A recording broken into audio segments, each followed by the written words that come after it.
Selamat datang kembali di channel Warga Lego. Karena di sini nanti kita akan belajar ala Lego.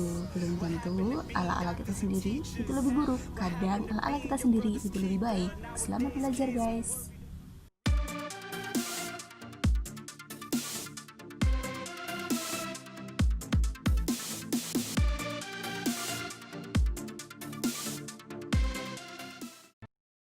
Selamat pagi. Hari ini kita akan membahas tentang materi aljabar ala Lego. Pada video kali ini saya hanya akan membahas tentang aljabar yang sering keluar pada bab ujian nasional. Jadi beberapa aljabar yang sering keluar pada ujian nasional pada prinsipnya adalah aljabar itu adalah penjumlahan dan pengurangan. Kalau bagi saya ya, jadi aljabar itu penjumlahan dan pengurangan, namun dia ada variabelnya. Misal ada 2x atau 3p atau 4p kuadrat. Jika ini adalah angka yang kita kenal biasanya, yang ini adalah variabel pengikutnya yang nanti mungkin akan kita cari. Pada penjumlahan dan pengurangan aljabar, kita harus menggunakan prinsip mereka yang sama baru bisa dijumlahkan atau dikurangkan. Misalnya, kita memiliki 2 pensil, lalu kita memberi lagi 5 pensil, maka kita memiliki 7 pensil. Jika mereka tidak sama, maka tidak dapat dijumlahkan. Misal, kita pergi ke sebuah toko, kemudian kita membeli 2 pensil, kemudian kita membeli lagi 5 pensil, kemudian kita membeli lagi 7 penghapus, misal. Dengan simbol yang berbeda atau yang ini memiliki pangkat, yang ini tidak, maka dia juga mewakili variabel yang berbeda dan itu tidak boleh dijumlahkan. Berarti hasilnya akan pensilnya kalian akan membeli 7 pensil dan 7 penghapus. Itu prinsip pada penjumlahan dan pengurangan aljabar. Lalu pada prinsip perkalian dan pembagian, barulah kita bisa mengalihkan atau membagi pada variabel yang berbeda. Misal, kita punya 2 pensil dikalikan dengan 3 penghapus, maka kita tinggal kalikan 2 dikali 3 hasilnya 6. Sedangkan untuk pensil, karena ini sebenarnya dia berpangkat 1 dan ini berpangkat 2, pangkat jika dikalikan maka pangkatnya dijumlahkan, hasilnya 3. Jika kita memiliki misal pembagian, maka 4 Y pangkat 4 kemudian dibagi dengan 2 Y pangkat 3, maka kita bisa menghitungnya dengan 4 dibagi 2 hasilnya 2.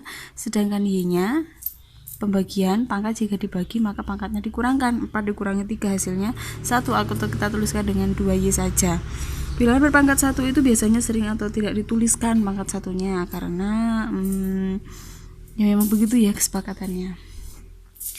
Lalu bagaimana materi aljabar yang keluar pada ujian nasional? Seringkali penjumlahan saja yang keluar, atau perkalian dan pembagian, atau kita akan lihat perkalian khusus. Sebenarnya dia bukan khusus, tapi sifat dari matematika perkalian. Sifat kita sebut dengan distributif ya mungkin. Jadi misal begini, saya memiliki 2x dikalikan dengan 3y plus 4z. Bagaimana cara mengalihkannya? Cara mengalihkannya 2x kalikan dengan 3y, 2x kalikan dengan 4z.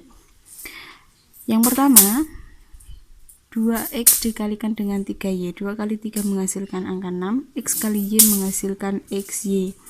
Lalu ini yang kedua, 2 kalikan 4 menghasilkan positif 8, x kalikan z menghasilkan xz. Apakah bisa dijumlahkan? Tidak, karena mereka memiliki variabel yang berbeda. Kemudian kita lanjut, ini sifat yang pertama. Kemudian ada sifat yang kedua, misal ada A ditambah B dikalikan dengan C ditambah D. Bagaimana cara mengalihkannya? Cara mengalihkannya sama dengan yang di atas. Kita kalikan dulu satu-satu.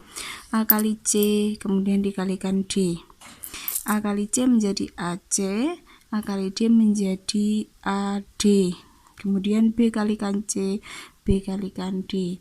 B kalikan C jadi BC, B kalikan D jadi BD. Ini sifat yang kedua. Lalu beberapa hal lain tentang aljabar yang biasanya keluar dalam ujian nasional adalah memfaktorkan. Apa itu memfaktorkan? Jika dia menjadi dia itu adalah bentuk perkaliannya, maka sekarang kita balik. Bagaimana jika 6xy plus 8xz kita ubah dalam bentuk perkalian? Mengubah bentuk biasa menjadi bentuk perkalian kita sebut dengan memfaktorkan atau faktorisasi ya, memfaktorkan. Bagaimana cara memfaktorkan? Kita cari variabel yang sama ataupun angka yang sama. Jadi antara 6 dan 8 mereka itu sama-sama, atau FVB-nya, FVB 6 dan 8 itu adalah 2. Lalu di sini memiliki X, di situ memiliki X, maka kita ambil X-nya. Karena di sini Y ada tapi di situ tidak, dan di situ Z ada di sini tidak, maka kita tidak gunakan. 2X dikeluarkan, kemudian kita buka kurung. 6XY ini dibagi dengan 2X, maka bersisa 3Y. Lalu 8XZ ini kita bagi dengan 2X, maka menghasilkan positif 4Z. Inilah proses pemfaktoran. Kita sebut ini pemfaktoran tipe 1, kita menggunakan sistem FVB. Sekarang kita ke yang kedua. Pada materi pemfaktoran, pada pemfaktorian yang kedua, kita gunakan prinsip senyuman. Bagaimana caranya? Perhatikan. Misal kita memiliki bilangan x kuadrat plus 5x ya, 5x plus 4. Maka kita bisa memfaktorkan mereka dalam bentuk seperti ini. Kita balik. Jadi begini menjadi begitu. Kita gunakan metode senyuman. Caranya, jika kalian menemui soal seperti ini kemudian disuruh memfaktorkan, langsung saja buat 2 kurung. Lalu bilangan 4 ini kemungkinan berapa kali berapa yang menghasilkan 4, maka di sini kita tuliskan mungkin 1 kali 4 atau mungkin 2 kali 2. Sedangkan bagian depan ini karena ini hanya angka 1 di sini, jadi perkaliannya mungkin untuk angka 1 hanya 1, yakni 1 kali 1. Kalau kemungkinannya hanya 1, kita langsung pasang di sini, maka di sini 1x dan di situ 1x. Kita pisah ini menjadi sini dan menjadi situ. Kemudian angka 4 kita pisah juga. Nanti akan kebagian tempat di sini dan di situ. Namun kita tinggal memilih mana yang akan kita pasangkan, apakah 1 dan 4, apakah 2 dan 2. Yang harus kita pilih adalah yang mungkin akan bisa menjadi angka 5. Berarti yang mungkin adalah 1 dan 4. 1 dan 4 itu mungkin menjadi angka 5. Tapi kalau 2 dan 2 tidak mungkin menjadi 5. Makanya kita pasang 1 dan 4.